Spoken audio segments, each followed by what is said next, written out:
আজকের ইকোনমিক্সের ক্লাসে আমরা কি পড়ছি? আর সিরিজ অফ ক্লাস পড়ছি ইন্ডিয়ান ব্যাংকিং সিস্টেম। আমরা মোট 6টা পার্টে এই ক্লাসটা ইন্ডিয়ান ব্যাংকিং সিস্টেমটাকে পড়ব। প্রথম পার্টে আমরা পড়েছি ভারতে ব্যাংকিং ব্যবস্থার ক্রমবিবর্তন, the banking history of India. Second ক্লাসে আমরা পড়েছি different types of bank in India. ভারতবর্ষে যত রকমের ব্যাংক আছে তাদের প্রত্যেকের সংজ্ঞা, তাদের কি কি কাজ, কোনটা কে কাজ করে, কী জন্য প্রতিষ্ঠিত হয়েছে, সেটা আমরা সেকেন্ড ক্লাসে পড়েছি। And the very third class যেটা আজকে হবে, তার হেডিং হচ্ছে the structure, the constitution and the function of RBI, reserve Bank of ইন্ডিয়ার গঠন এবং ফাংশন, কার্যকারিতা। ফোর্থ, ফিফথ অ্যান্ড সিক্সথ ক্লাসে আমরা পড়ব কি মনিটারি পলিসি অফ আরবিআই, অর্থাৎ ভারতবর্ষে রিজার্ভ ব্যাঙ্ক অফ ইন্ডিয়া ভারতবর্ষের মনিটারি পলিসিকে কীভাবে নিয়ন্ত্রণ করে, কীভাবে চেঞ্জ করে, সেটা এর পরের 3টে ক্লাসে পড়ব। So this is the schedule. So আজকের ক্লাস কি পড়ব? আরবিআইয়ের গঠন পড়ব। তো দেখো, একটুখানি ধান ভান্দের শিবের গীত করে নিই। আরবিআইয়ের একটুখানি ব্রিফ হিস্ট্রি একবার বলি, যদিও প্রথম ক্লাসে আমি সেটা ডিটেলসে বলেছিলাম। যে দেখো, ভারতবর্ষে প্রথম ব্যাংক যেটা তৈরি হয়, ব্যাংক অফ হিন্দুস্তান, 1770 খ্রিস্টাব্দে। এটা একটা আলেকজান্ডারিয়ান কোম্পানি, ফরাসি কোম্পানি এই ব্যাংক তৈরি করেছিল, কিন্তু কিছুদিনের মধ্যে এই ব্যাংকটা বন্ধ হয়ে যায়। ভারতবর্ষে প্রথম সাকসেসফুল ব্যাংক যারা তৈরি করে তারা ইস্ট ইন্ডিয়া কোম্পানি, যারা ভারতবর্ষে মনোপলি কায়েম করেছিল বিজনেসের ক্ষেত্রে। তারা Calcutta bank, bank of Calcutta, Presidency bank যেটাকে বলা হতো, 1806 খ্রিস্টাব্দে প্রতিষ্ঠা করে।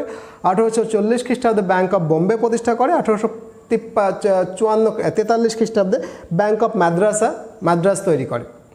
এবং তোমরা জানো যে এই ব্যাংকগুলো ইস্ট ইন্ডিয়া কোম্পানির আন্ডারে খুব ভালোই চলছিল। ব্যাংক নর্মালি কী করে? ব্যাংক নর্মালি মানুষের কাছ থেকে আমানত সংগ্রহ করে, মানুষ ব্যাংকে টাকা রাখে, সেই টাকাগুলো যে রেটে ইন্টারেস্ট মানুষজনকে দিতে হয় তার থেকে বেশি রেটে ব্যাংকগুলো ব্যবসা প্রতিষ্ঠান বা কোম্পানিদেরকে ধার দেয়। এই যে ব্যবসায়ী বা কোম্পানিগুলোকে ব্যাংক টাকা ধার দিল, সে যে সুদটা পেল তার থেকে কম সুদ দিচ্ছে, মাঝের যে লাভটা সেইটা হচ্ছে ব্যাংকের নিজস্ব রোজগার। এইভাবে ব্যাংক চলে। তো প্রথম দিকে ভারতবর্ষে যে ব্যাংকগুলো তৈরি হয়েছিল, আমি ধরো পরবর্তীকালে bank of Calcutta, bank of Bombay, bank of Madras পরবর্তীকালে জয়েন হয়ে ইম্পেরিয়াল ব্যাংক অফ ইন্ডিয়া হয়ে যাবে, আমি সব কিছু নিয়ে বলছি। গ্রেট ডিপ্রেশনস এবং প্রথম বিশ্বযুদ্ধ, এই দুটো আসার আগে পর্যন্ত প্রত্যেকটা ব্যাংকের ঠিকঠাক স্বাস্থ্য ছিল। তারা মানুষের কাছ থেকে আমানত নিচ্ছিল এবং সেই টাকাটা কোম্পানিকে ধার দিয়ে দিচ্ছিল, সে কিছু ফেরত পাচ্ছিল, ওদের কিছু ফেরত দিচ্ছিল এবং রোল করছিল।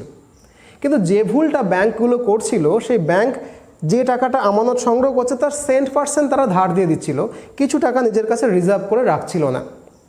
এই ভুলের জন্য যখন ফার্স্ট ওয়ার্ল্ড ওয়ার শুরু হয়ে যায় 1914 খ্রিস্টাব্দে, তোমরা জানো, সেই সময় ব্রিটিশ যেহেতু ওয়ার্ল্ড ওয়ারে জড়িয়ে পড়ে, ভারতবর্ষের যারা সাধারণ আমজনতা তাদের মনে হয় যে ব্রিটিশ ব্যাংকে আমরা টাকা রেখেছি, যদি প্রথম বিশ্বযুদ্ধে ব্রিটিশ হেরে যায় তাহলে আমাদের তো টাকা ব্যাংক ফেরত দেবে না।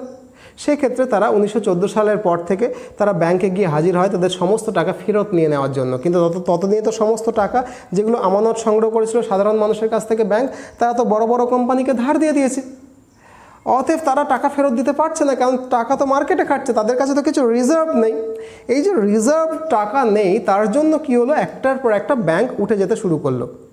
ইম্পেরিয়াল ব্যাংক টিকে ছিল, bank of Calcutta, bank of Bombay, bank of Madras একসঙ্গে হয়ে ইম্পেরিয়াল ব্যাংক হয়েও টিকে ছিল। কিন্তু 1929 সাল এবং 1929 সাল থেকে 1934 সালে পৃথিবী জুড়ে যে গ্রেট ডিপ্রেশনসটা বা বিশ্বব্যাপী মন্দাটা শুরু হলো, সেই 1929 সালের শুরু হওয়া মন্দাতে একই রকমভাবে ধাক্কা খেলো ভারতের ব্যাংকিং ব্যবস্থা। কেন? মানুষ এই বিশ্বব্যাপী মন্দায় ব্যাংকের কাছে টাকা রাখতে ভরসা পাচ্ছিল না, তারা টাকা চাইতে শুরু করলো এবং টাকা যেহেতু মার্কেটে রয়েছে, ফেরত না দিতে পারার জন্য একের পর এক ব্যাংক দেউলিয়া হয়ে যেতে শুরু করলো। 1934 সালে যখন আমার এই বিশ্বব্যাপী মন্দাটা কেটে গেল, তখন ইউরোপিয়ান ইকোনমিস্ট এবং ব্রিটিশ ইকোনমিস্টরা একযোগে চিন্তা ভাবনা করতে শুরু করলো, এই যে ব্যাংকগুলো ভালোই রান করছিল, তারা কেন উঠে গেল। তাদের চিন্তা থেকে উঠে এলো, আসলে যে টাকা জনগণের কাছ থেকে আমানত হিসেবে সংগ্রহ করা হচ্ছে, সেই টাকার একটা অংশ যদি রিজার্ভ রাখা যেত, তাহলে গুরুত্বপূর্ণ বা জরুরিকালীন অবস্থায় মানুষ যদি টাকা চাইতে আসে, তার জমা রাখা টাকা, তাহলে রিজার্ভ থেকে টাকাটা দেওয়া যেত। অর্থাৎ যে টাকা আমি 100 টাকা নিচ্ছি, 100 টাকায় কোম্পানিকে ধার দিয়ে দেওয়া ঠিক হচ্ছে না, 60 টাকা ধার দিতে হবে, 40 টাকা আমাকে আপৎকালীন অবস্থার জন্য রিজার্ভ করে রাখতে হবে। এই কনসেপ্ট থেকে গ্রেট ডিপ্রেশন 1934 সালে শেষ হয়ে যাওয়ার পর ব্রিটিশরা একটা আইন পাশ করলো যার নাম হচ্ছে reserve Bank of India act 1934। এই রিজার্ভ ব্যাঙ্ক অফ ইন্ডিয়া একটা ব্যাংকিং সিস্টেমকে শক্ত ভিত্তির ওপরে দাঁড় করানোর জন্য, একটা রিজার্ভ ব্যাঙ্ক এবং তার অন্যান্য ব্যাঙ্কগুলোকে নিয়ন্ত্রণ করবার জন্য কিছু পলিসি মেকিং ক্ষমতা তাকে দেওয়া হবে। এই উদ্দেশ্য নিয়ে, অর্থাৎ যাতে সাধারণ ব্যাঙ্কগুলো যে টাকা মার্কেট থেকে তুলছে তার সব টাকাটাই কোম্পানিকে ধার না দিয়ে একটা অংশ রিজার্ভ ব্যাঙ্কে রিজার্ভ করে রাখে, নিজেদের কাছে কিছু অংশটা রাখে। এই টোটাল মনিটারি সিস্টেমটাকে স্টেবিলিটি দেওয়ার জন্য 1934 সালে যখন সবে সবে গ্রেট ডিপ্রেশনটা শেষ হয়েছে, reserve Bank of India act 1934 পাশ হলো ব্রিটিশ গভর্নমেন্ট দ্বারা। এবং এইটা ভারতবর্ষের অর্থনৈতিকভাবে বা ভারতবর্ষের ব্যাংকিং সিস্টেমকে প্রথম একটা শক্ত ভিত্তির ওপরে দাঁড় করালো। 1934-এর Reserve Bank of India Act অনুযায়ী 1 এপ্রিল 1935 সালে রিজার্ভ ব্যাঙ্ক অফ ইন্ডিয়া প্রতিষ্ঠিত হলো কলকাতায়। যেহেতু কলকাতায় প্রতিষ্ঠিত হলো রিজার্ভ ব্যাঙ্ক অফ ইন্ডিয়া, ভারতের প্রথম ব্যাঙ্ক, অতএব প্রথম রিজার্ভ ব্যাঙ্কের ফাউন্ডেশন কোথায় হয়েছিল এই কোশ্চেনের আনসারে উত্তর দিতে হবে কিন্তু Kolkata. The 1st April 1935, the Reserve Bank of India was first founded in Kolkata, at that time Calcutta. কিন্তু 2 বছর পরে 1937 সালে ক্যালকাটা থেকে এই আরবিআইয়ের হেডকোয়ার্টার বা হেড অফিসটা বোম্বাইতে শিফট হয়ে গেল। বোম্বাইতে কিন্তু এখনও আরবিআইয়ের হেড অফিস। কেন বোম্বাইকে আরবিআইয়ের হেডকোয়ার্টার বলা হয়? তার কারণ আরবিআইয়ের যিনি গভর্নর এবং ডেপুটি গভর্নর্স তারা সবাই বোম্বের হেড অফিসে বসে। যেহেতু গভর্নর্সের সিট বোম্বেতে, সেই জন্য আমরা বোম্বেকে কিন্তু এখনও হেডকোয়ার্টার অফ আরবিআই বলি।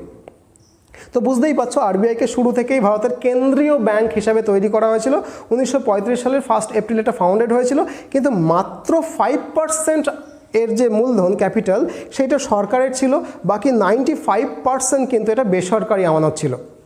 ব্যাংকরা নিজেদের এক্সিস্টেন্স বাঁচিয়ে রাখার জন্য রিজার্ভ ব্যাঙ্ক তৈরি করেছিল সম্পূর্ণ বেসরকারি উদ্যোগে। 5% এটাকে স্বাভাবিকভাবেই সরকারি ক্যাপিটাল ছিল, 95% কিন্তু এটা বেসরকারি ক্যাপিটাল ছিল। তাহলে কি উদ্দেশ্যে রিজার্ভ ব্যাঙ্ক তৈরি হয়েছিল এবং এখনও পর্যন্ত রিজার্ভ ব্যাঙ্কের মেইন অবজেক্টিভগুলো কী কী, পরীক্ষা এখান থেকে কোয়েশ্চেন আসে। দেখো, রিজার্ভ ব্যাঙ্কের কিন্তু 4টে মেইন অবজেক্টিভস রয়েছে, 4টে মূল উদ্দেশ্য রয়েছে। যদিও তুমি যদি বইপত্রগুলো ঘাটো, দেয়ার আর মেনি অবজেক্টিভস, আরও অনেকগুলো ভাঙা ভাঙা অবজেক্টিভ আছে, কিন্তু মূলত 4টে অবজেক্টিভ আছে রিজার্ভ ব্যাঙ্ক অফ ইন্ডিয়া প্রতিষ্ঠার পেছনে। 4টে উদ্দেশ্য রয়েছে। দ্য ফার্স্ট অবজেক্টিভ ইজ, দেখো, issue of bank notes. Issue of bank notes মানে রিজার্ভ ব্যাঙ্কে এই অথরিটি দেওয়া হয়, তারা কারেন্সি অর্থাৎ টোকেন কারেন্সি যাতে মার্কেটে ছাড়তে পারে, তাই না? একটা কাগজ সোনার ওপরে তুমি 100 টাকা লিখে বাজারে ছাড়ো, কারণ যেহেতু সোনাটা ধাতু এবং তার একটা অর্থমূল্য আছে, সেইটা বিক্রি করলেও 100 টাকা পাওয়া যাবে। কিন্তু যদি একটা কাগজের ওপরে 100 টাকা লিখে মার্কেটে ছাড়ো, তাহলে কোথাও একজন গ্যারান্টার লাগবে যে লিখে দেবে রিজার্ভ ব্যাঙ্ক অফ ইন্ডিয়া তার মাথার ওপরে, টাকার ওপরে। এখনই একটা টাকা নিয়ে দেখো 500 ছবি যাচ্ছে একটা টাকার, 2000 টাকার নোটের, সেখানে লেখা রয়েছে রিজার্ভ ব্যাঙ্ক অফ ইন্ডিয়া। তার নিচে ছোট ছোট করে লেখা রয়েছে এই যে কাগজের টুকরো যেটা আমি ছাপিয়ে ইস্যু করেছি, সেইটাকে আমি বলছি যে এইটা 2000 টাকার অর্থমূল্যের সমকক্ষ এবং এটা 2000 টাকার মূল্য নির্ধারিত হলো, মার্কেট এটাকে 2000 টাকা ভ্যালু দেবে, দিয়ে আরবিআইয়ের গভর্নর সেখানে সই করে দিচ্ছে। So this is the first objective of RBI, to issue bank notes.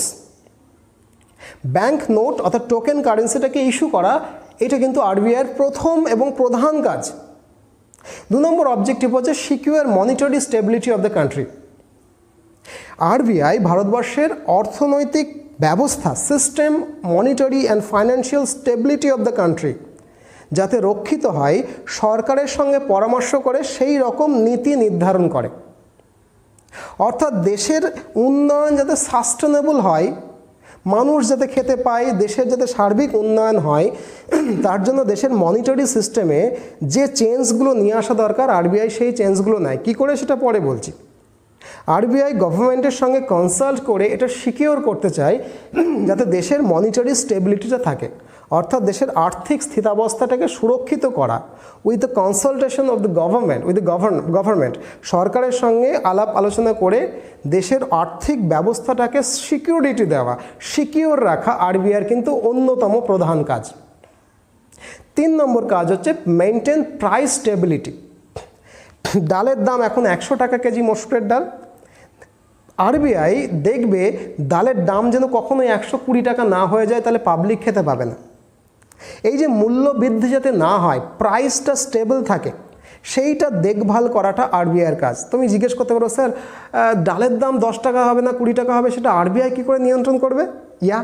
সেটা আমি মনিটারি পলিসি অফ আরবিআই যেটা 3 ঘন্টার ক্লাস নেব, সেখানে আমি তোমাকে ব্যাখ্যা করে বলে দেবো যে আরবিআইয়ের হাতে অনেকগুলো টুলস আছে, repo rate, reverse repo rate, স্যাচুরিটি লিমিট, রিভার্স রেশিও রেট, এই সমস্তগুলো অনেকগুলো টুলস আছে, যে টুলসগুলোকে উনি কন্ট্রোল করলে আরবিআই দেশের লিকুইড মানি, যেটা তরল মুদ্রা, যেটা মার্কেটে ঘুরে বেড়ায়, সেটা বেশি বা কম হয়ে যেতে পারে।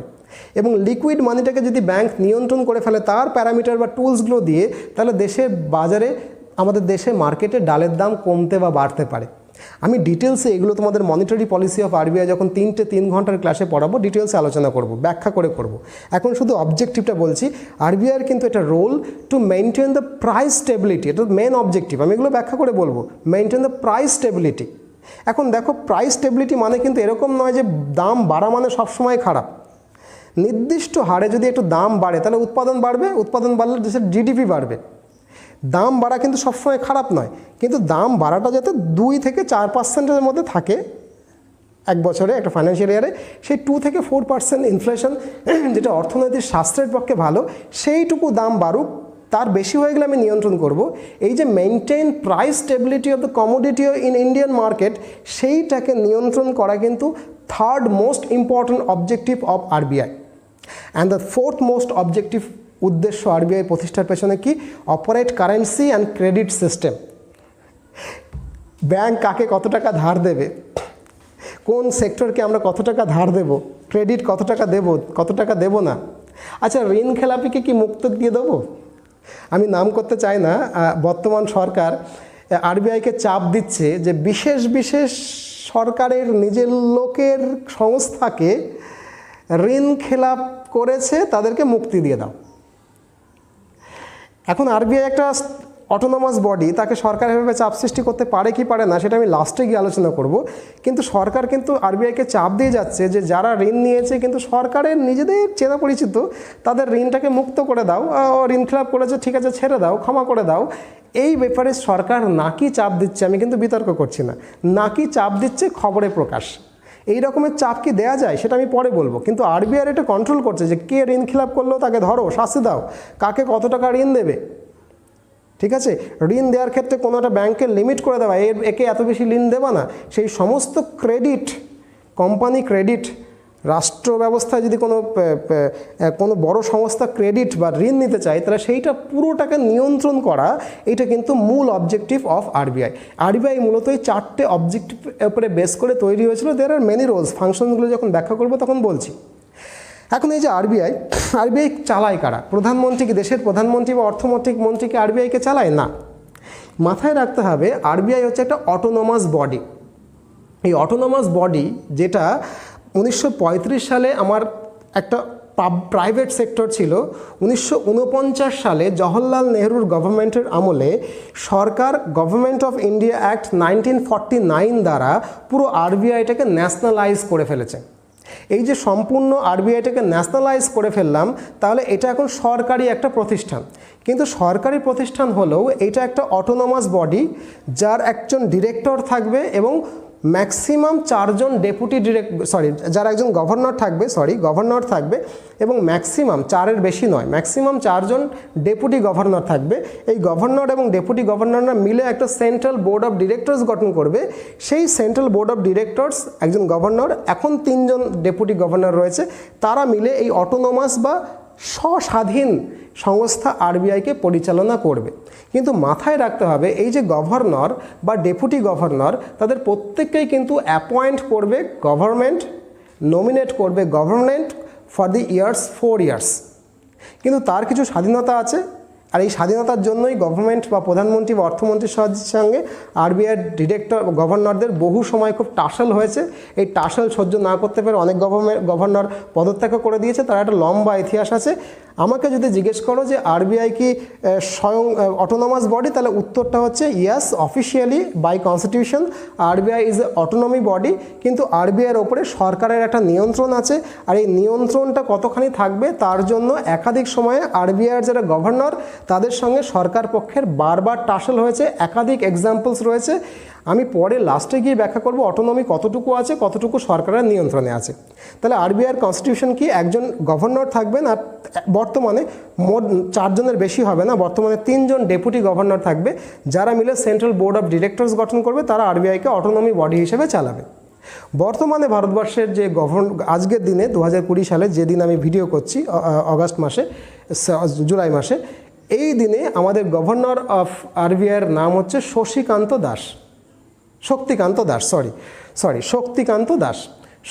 দাস আমাদের প্রথম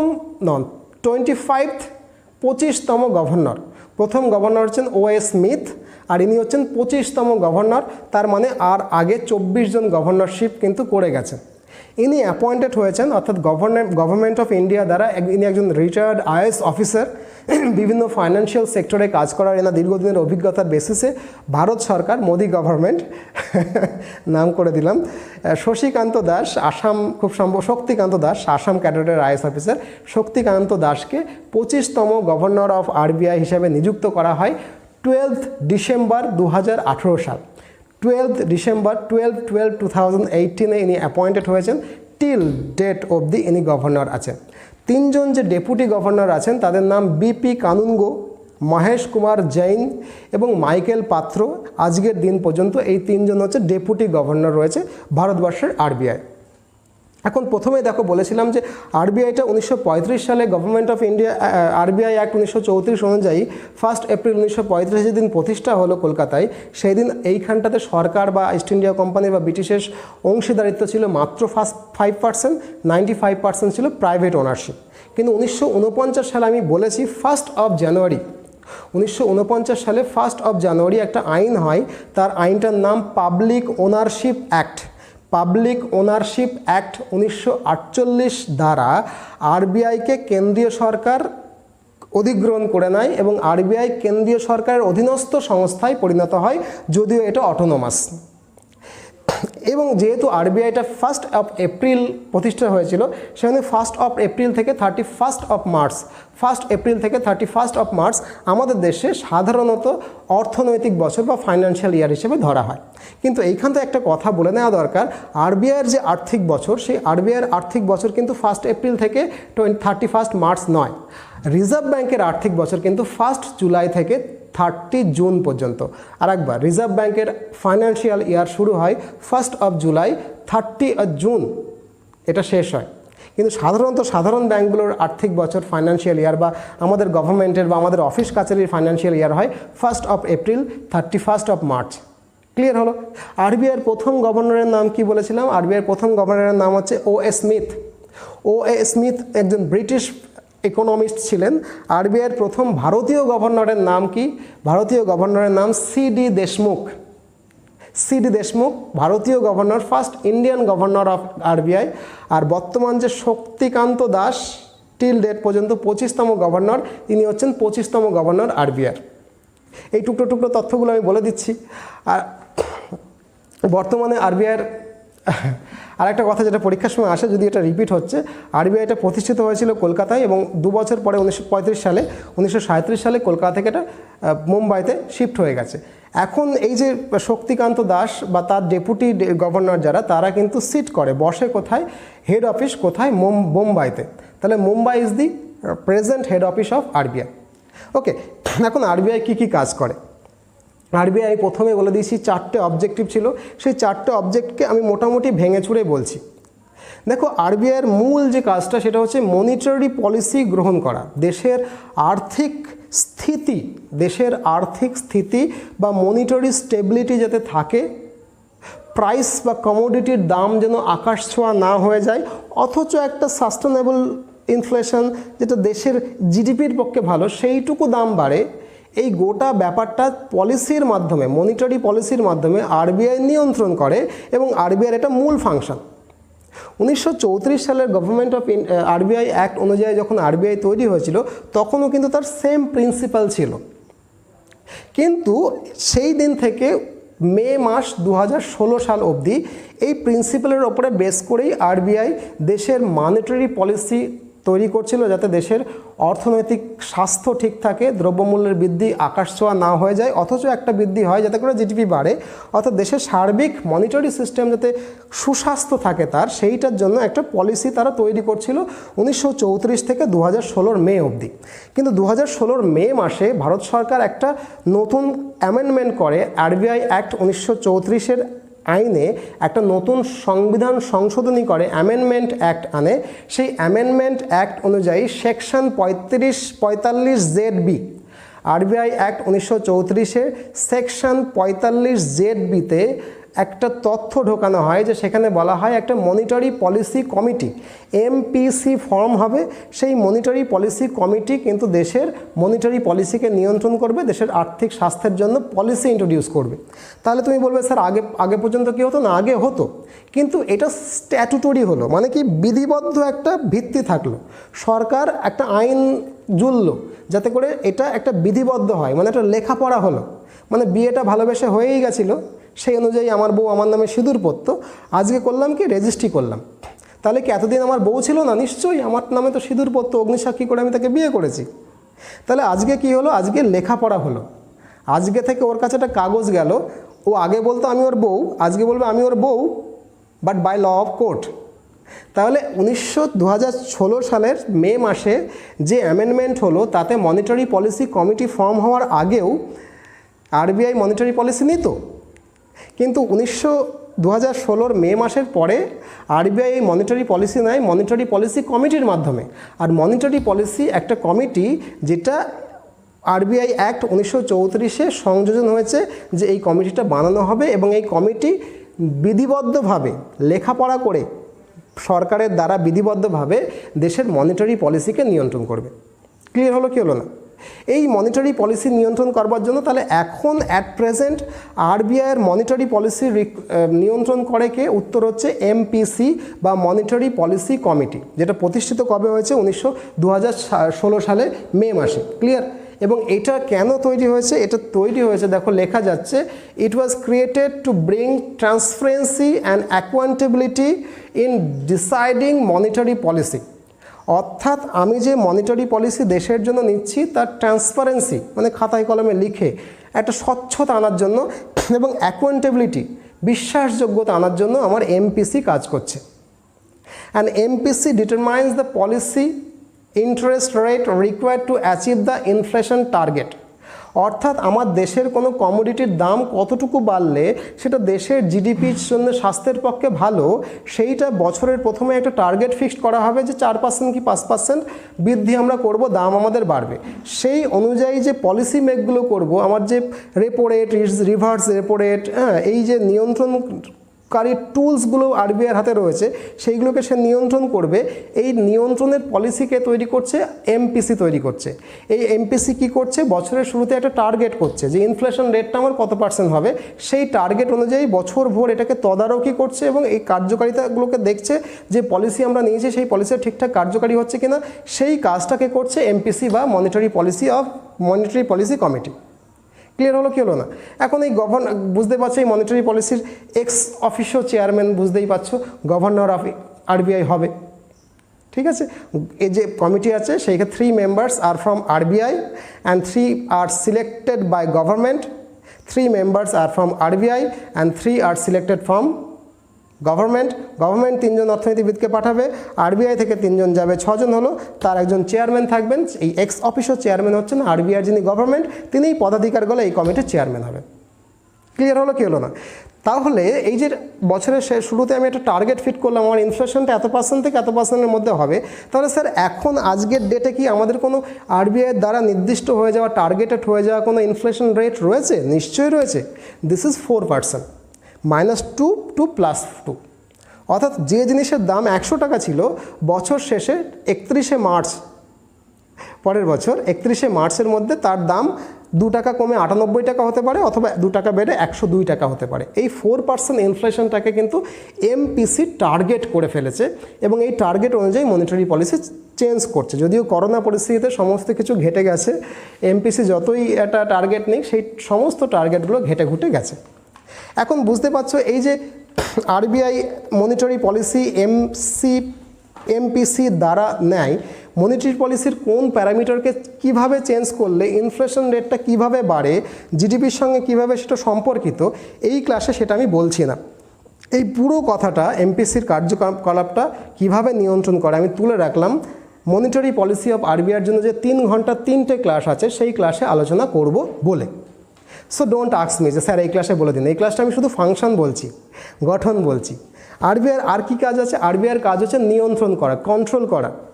কীগুলোকে?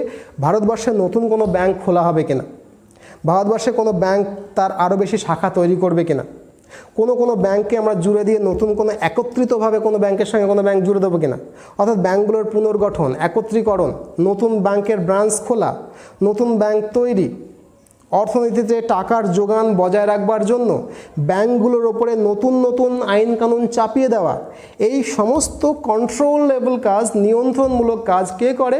কেন্দ্রীয় ব্যাংক হিসাবে আমাদের দেশের রিজার্ভ ব্যাংক করে।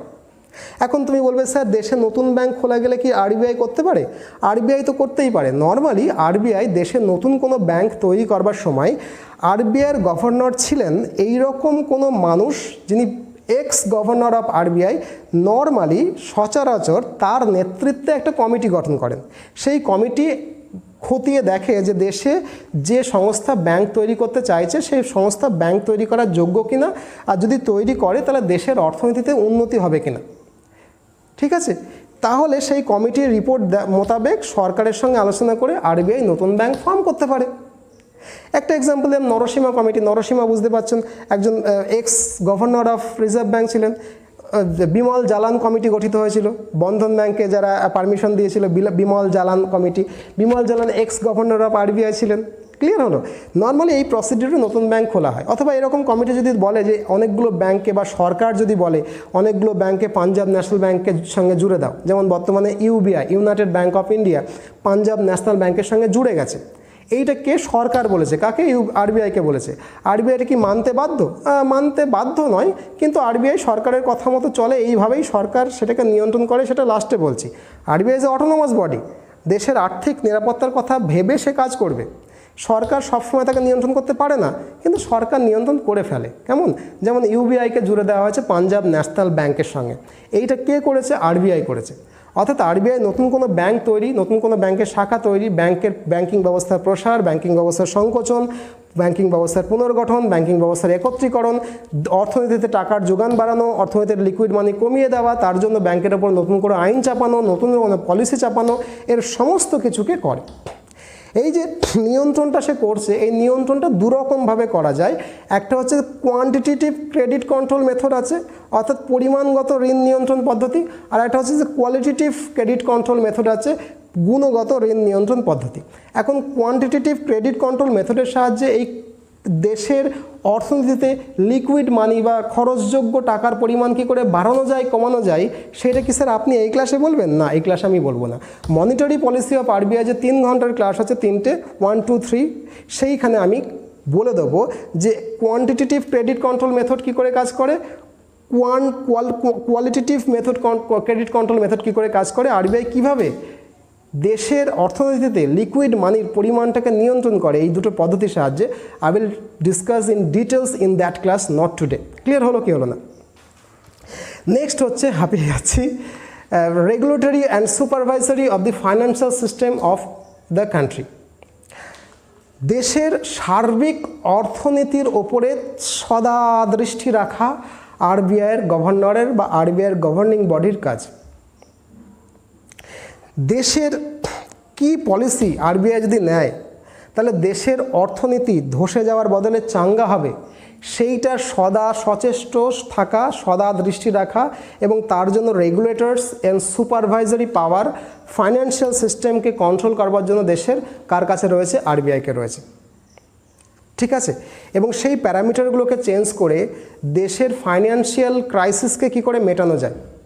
ধরো করোনা পরিস্থিতিতে এখন দেশে সাংঘাতিক ফাইন্যান্সিয়াল ক্রাইসিস হয়েছে, তাহলে এই ফাইন্যান্সিয়াল ক্রাইসিসের জন্য যদি আরবিআই মনে করে যে আমি অনেক বেশি টাকা ছাপিয়ে গরিব মানুষের হাতে দেব, যেটা আমাদের একজন বিখ্যাত অর্থনীতিবিদ অভিজিৎ বাবু বলেছেন, নোবেলিস্ট অভিজিৎ বাবু বলেছেন, বিখ্যাত নোবেলিস্ট, যে আরবিআইয়ের এখন উচিত অনেক বেশি পরিমাণে টাকা ছাপিয়ে গরিব মানুষের হাতে দেওয়া, তাদের ক্রয় ক্ষমতাটাকে বাড়িয়ে দেওয়া, তাতে যাতে তারা বেশি বেশি করে মাল কিনতে পারে আর প্রোডাকশনটাকে জারি রাখা যায়, আর প্রোডাকশন জারি রাখলে দেশের জিডিপি যাতে ফল না করে, তাতে দেশের টাকার মূল্য কমে যায় যাক। এখন এইটা আরবিআই বলিনি, এটা একজন অর্থনীতিবিদ পরামর্শ দিয়েছে উপযাচক হয়ে। আরবিআই এই যে করোনা পরিস্থিতিটাকে দেশের ফাইন্যান্সিয়াল সিস্টেমটাকে ঠিক করবার জন্য কোনো পলিসি নেবে কিনা, এরকম অতিরিক্ত টাকা ছাপাবে কিনা বা কোনো পলিসি নেবে কিনা, কি করবে, ঠিক আছে, সেই কোনো অ্যাসেট বিক্রি করে দেবে কিনা, ঠিক আছে, বা সরকারকে বলবে কিনা যে আপনি এরকম মনিটারি ব্যবস্থা তৈরি করুন, সেই বিষয়ে রেগুলেটরি অ্যান্ড সুপারভাইজারি পাওয়ার কার আছে না আরবিআই রয়েছে। আমি আশা করি বোঝাতে পারলাম। আরবিআইয়ের নেক্সট যে পাওয়ারটা হচ্ছে আরবিআই ম্যানেজ দ্য সঞ্চয় savings of the foreign exchange, অর্থাৎ আমাদের দেশে ফরেন এক্সচেঞ্জ ডলার কত পরিমাণে সঞ্চিত থাকবে, সরকার কতটুকু সঞ্চিত রাখলে ভালো, ব্যাঙ্কগুলো কত পরিমাণে সঞ্চিত করে রাখবে, রিজার্ভ ব্যাঙ্ক তার কাছে সঞ্চয় কত টাকা রাখবে, ফরেন এক্সচেঞ্জ ফরেন মানি ডলার, এবং সেই সঞ্চয়ের ওপরে ভিত্তি করে টাকার দামের সঙ্গে ডলারের মানের যে রেশিওটা কী করে বাড়া ওঠা কমবে, সেই সমস্ত ব্যবস্থাটাকে নিয়ন্ত্রণ করে কে, সেন্ট্রাল ব্যাঙ্ক অফ ইন্ডিয়া হিসেবে আরবিআই। তাহলে আরবিআই দেশের ফরেন এক্সচেঞ্জ, ফরেন টাকা, বিদেশি টাকা, ডলার যেটাকে বলা হয়, ডলার, পাউন্ড, ইয়েন, এইগুলো কত পরিমাণে সঞ্চয় করে রাখবে, তাতে ভারতের বৈদেশিক বাণিজ্য কীভাবে বাড়বে, কীভাবে কমবে, এর যে রেগুলেটরি অথরিটি, সুপারভাইজারি অথরিটি, এটা কার কাছে থাকে, এটা থাকে আরবিআইয়ের কাছে। ক্লিয়ার? আরবিআইয়ের আরেকটা কাজ কি, আরবিআইয়ের প্রথম যেটা অবজেক্টিভ বলেছিলাম চিরাচরিত কাজ, সেটা হচ্ছে কারেন্সি ইস্যু করা, টাকা ছাপানো।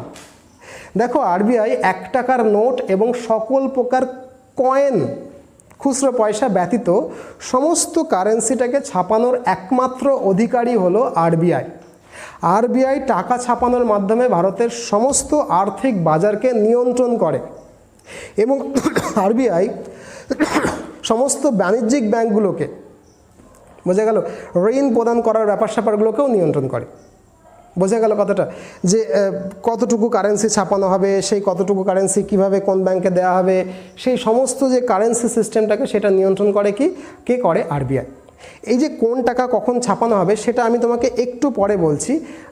যে কাজটার কথাটা আমি একটুখানি বলে দিই, যে এই যে বাণিজ্যিক ব্যাংকগুলোকে আরবিআই নিয়ন্ত্রণ করে এবং তাকে ঋণ প্রদান করে, সেই জন্য আরবিআইকে বলা হয় লেন্ডার অফ লাস্ট রিসোর্ট, মানে শেষ ভরসার জায়গা। ব্যাংকগুলোর শেষ ভরসার জায়গা হচ্ছে আরবিআই।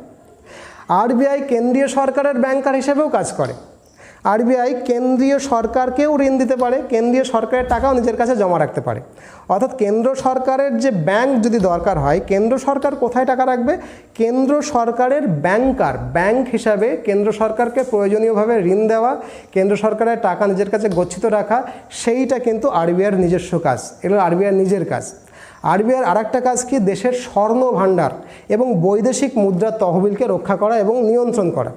দেশের স্বর্ণ ভাণ্ডার কতখানি থাকবে, কত পরিমাণ সোনা আমরা রাখবো, কত পরিমাণ টাকা টাকশাল থেকে ছাপানো হবে, কত পরিমাণ বৈদেশিক মুদ্রাকে আমি সঞ্চয় করে রাখবো, তার গোটা দেখভালটা, অথরিটিটা কার আছে, আরবিআই রয়েছে। নতুন টাকা ছাপানোর জন্য আরবিআই টাকশাল এবং মুদ্রণালয়, মানে যেখানে মিন্ট যেটাকে বলে টাকা ছাপানোর, টাকশাল বা মুদ্রণালয় আরবিআইয়ের নিয়ন্ত্রণাধীন, সম্পূর্ণ নিয়ন্ত্রণাধীন। টাকশাল কি, টাকশালের প্রধান কাজ হলো মুদ্রার উৎপাদন, সোনা রূপা পরীক্ষণ, পদক উৎপাদন। বর্তমানে ভারতে এরকম 4টে বড় টাকশাল রয়েছে, বোম্বাই, কলকাতা, হায়দ্রাবাদ এবং নয়ডায়। টাকশাল যার মুদ্রার উৎপাদন কাজ প্রধান, সোনার উপর পরীক্ষণ কাজ এবং পদক, এই ভারতরত্ন, এই সমস্ত পদক তৈরি যার কাজ, 4টে টাকশাল রয়েছে মুম্বাইতে, কলকাতাতে, হায়দ্রাবাদ এবং নয়ডায়। এই 4টে টাকশালই প্রত্যক্ষ নিয়ন্ত্রণে কার আছে, আরবিআইয়ের রয়েছে। ভারতে অনেকগুলো মুদ্রণালয় রয়েছে যেখানে ছাপাখানা, টাকার ছাপাখানা।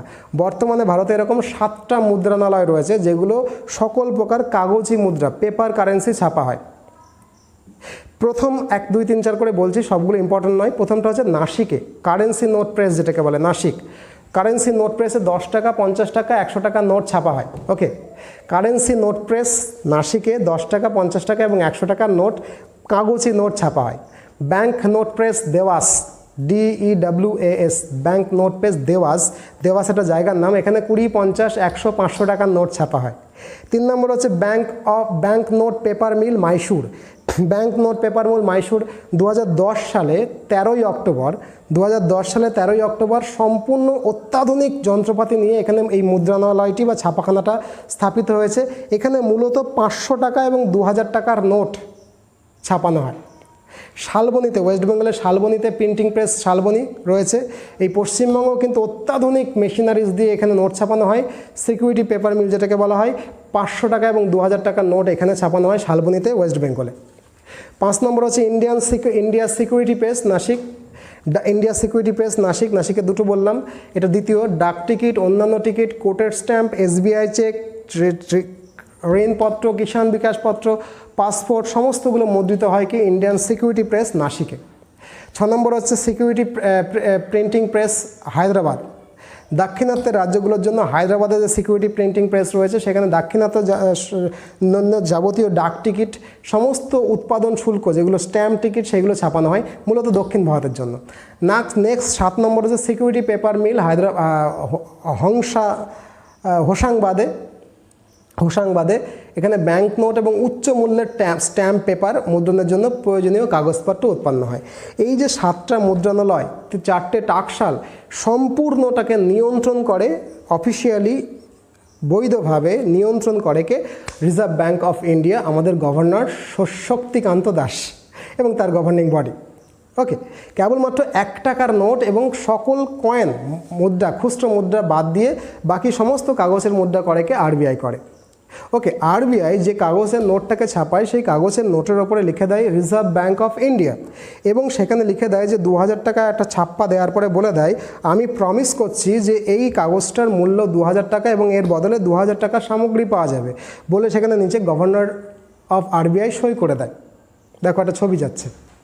কিন্তু 1 টাকা এবং 1 টাকাটা এবং খুচরো পয়সা এটা কিন্তু RBI প্রচলন করে না, এটা ভারতের অর্থ দপ্তর করে। সেই জন্য 1 টাকার নোটে সই থাকে ভারতের অর্থ সচিবের, তাই না? ফাইন্যান্স মিনিস্টারের যে সচিব, প্রধান সচিব, সেই অর্থ সচিব সেখানে সই করে 1 টাকার নোটে এবং খুচরো পয়সা তার নিয়ন্ত্রণাধীন। একটা পরীক্ষার সময় কোশ্চেন আসে, 1 টাকা এবং খুচরো পয়সা কিন্তু RBI নিয়ন্ত্রণাধীন নয়।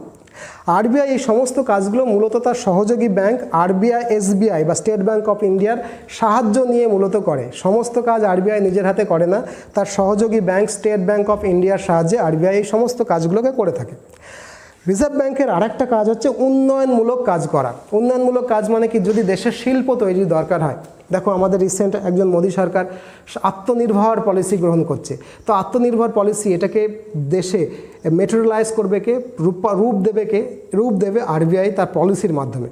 যদি মনে করে যে RBI শিল্পক্ষেত্রে কোনো শিল্পপতিদেরকে প্রচুর টাকা ঋণ দেওয়ার জন্য ব্যাংক প্রতিষ্ঠা করা দরকার, স্পেশালি ইন্ডাস্ট্রিয়াল ব্যাংক, তাহলে শিল্প ব্যাংক RBI প্রতিষ্ঠা করতে পারে।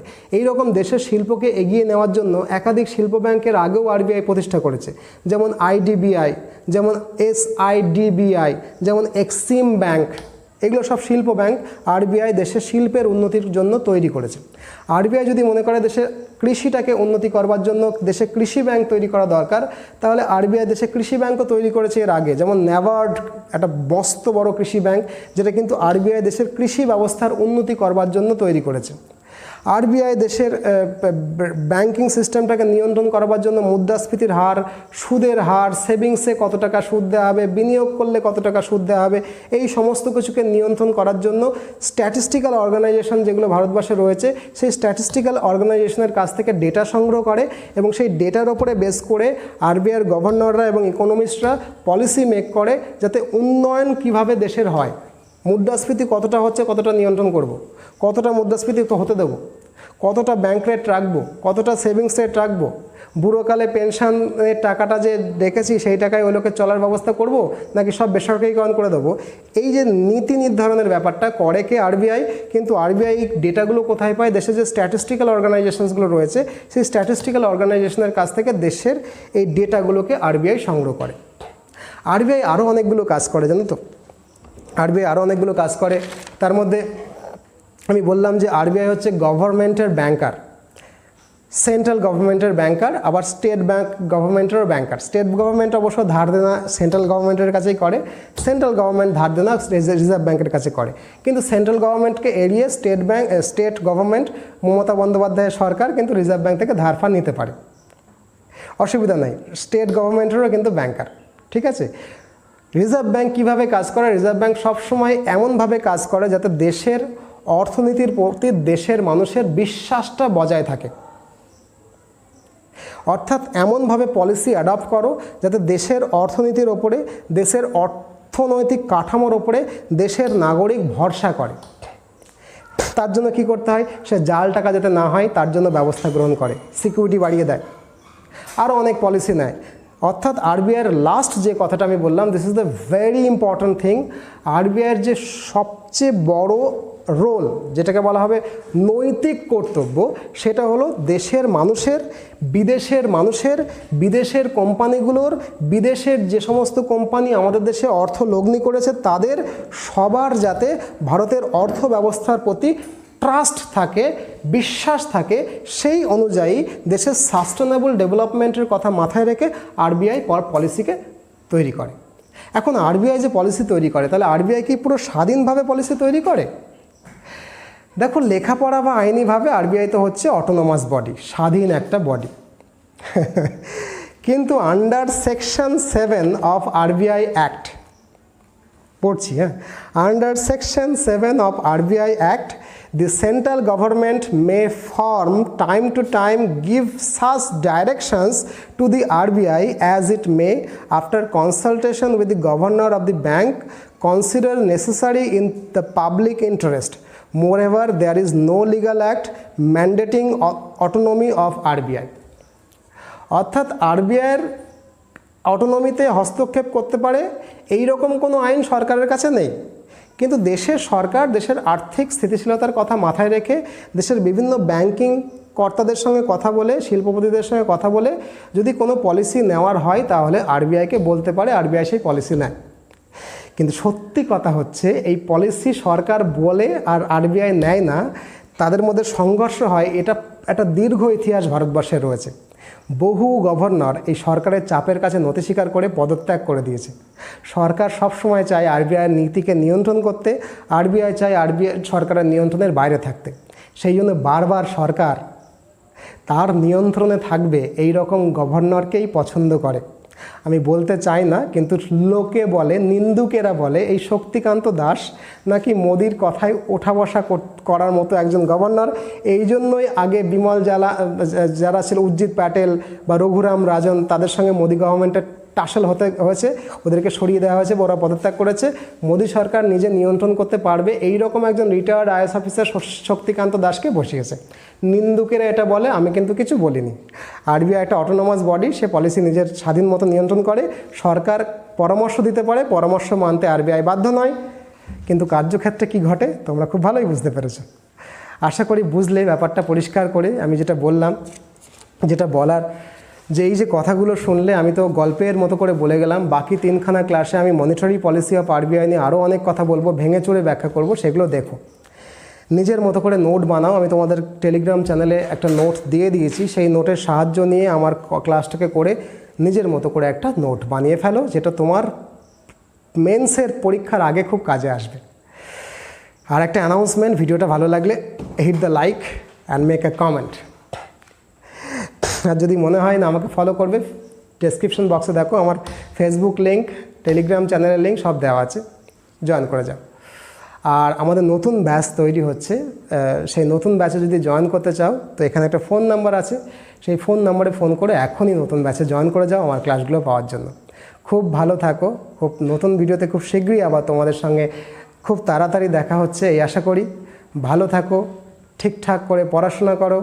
আপাতত এ পর্যন্তই। ওকে, টাটা, বাই।